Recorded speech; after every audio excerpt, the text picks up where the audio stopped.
What is the nature of time? Time is one of the key dimensions of the universe. Time has a metaphysical entity, cosmic entity.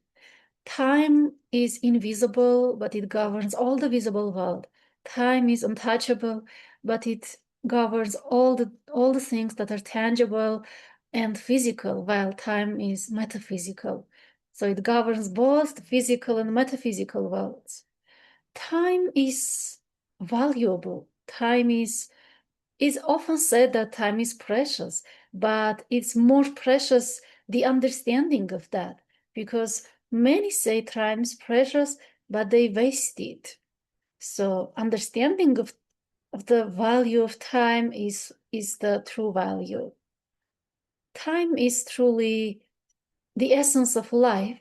Life is time, time is life.